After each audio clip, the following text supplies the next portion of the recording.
This week, Finance Minister Nhlanhla Nene said that 112 municipalities in the country do not have enough money to execute their service delivery plans for the current financial year. This, among other issues, will be discussed at the Local Government Week that started yesterday in Parliament. At this seminar, the National Council of Provinces, or NCOP, and the South African Local Government Association, or SALGA, will meet to discuss various issues and matters affecting local government.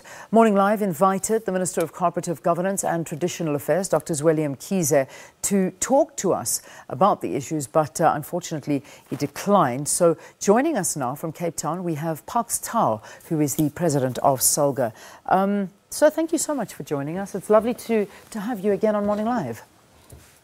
Thank you very much, and good morning to you, Leah. So the Finance Minister talking to Parliament saying that more than 40% of South African municipalities do not have enough money to carry out service delivery plans for the current financial year. In other words, they have what is referred to as unfunded budgets. How is this possible, and what is it attributed to? Well, primarily it is a problem that many of our municipalities are confronting because of the lack of a revenue base. You would know that a significant proportion of South Africa is poor, that you have many municipalities that are rural and in small towns and therefore do not have the revenue base to be able to meet their basic obligations and are therefore dependent on transfers from national government. And it's an issue that we've raised both in response to the President's State of the Nation address, but also in the NCOP yesterday, that we believe that intergovernmental transfers to local government need to increase so that you enable, in particular, those municipalities that do not have capacity to be able to have the revenue and resources to meet the basic obligations that municipalities need in terms of service delivery to our communities. Which is a very big worry. It really is, because already we are seeing a lot of the communities on fire. And this, when I mean protesting, burning tires, the protest action that we're seeing is getting more and more frequent as we go about this. But, I mean, does this, in a nutshell, mean that basic service delivery in these 112 municipalities will not be able to be delivered? Well, it shouldn't, because the local government is also dependent on national transfers, but also other national departments that would subsidize municipalities in terms of delivering services. So you have line function departments such as water and sanitation that would provide grants and subsidies for those services. The Department of Energy provides subsidies for electricity. So you have a different set of departments that are able to provide grants and subsidies to municipalities. Of course, what we need to resolve as South Africa relates to the share of local government in the national fiscus. It has reached a point of 9%, and it has stopped at 9% for a very long time.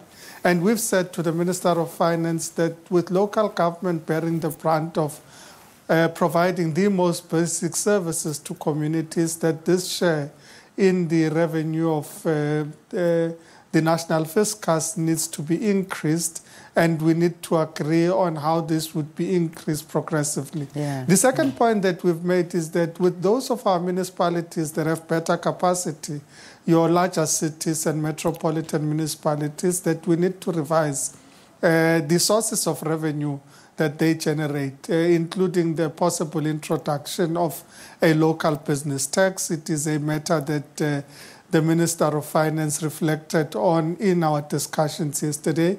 He has indicated that they have declined 2 past applications and have requested that the local authorities, particularly the metros, revise their proposals for consideration by National Treasury.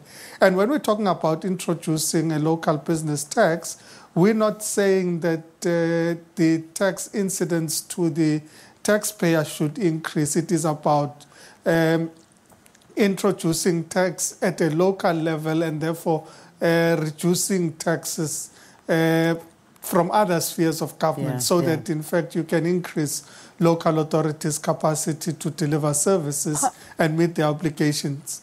I want to talk specifically about some of the municipalities because, you know, the reports doing the rounds and those provinces' names are named are allegedly KwaZulu-Natal, the Northern Cape and Limpopo. Is there a specific reason why the majority of the unfunded municipalities are in these provinces?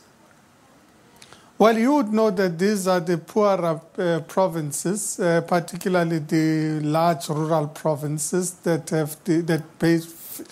face the greatest brunt of poverty in our country. So in relation to capacity, it is always related to the extent to which the provinces are generally poorer and therefore do not have the ability to raise their own revenues.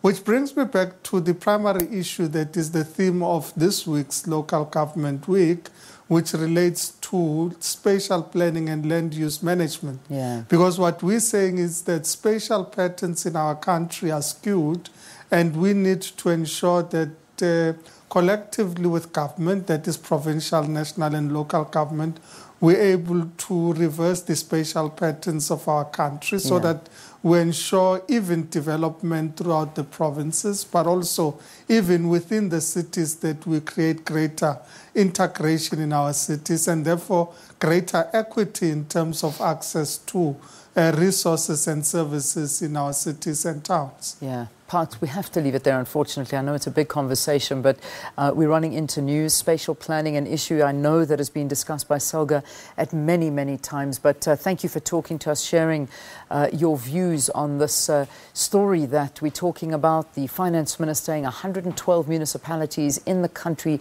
do not have enough money to execute their service delivery plans for the current financial year. This, to me, seems like a ticking time bomb and needs to be solved very quickly. Parks Tau, the president of SALGA.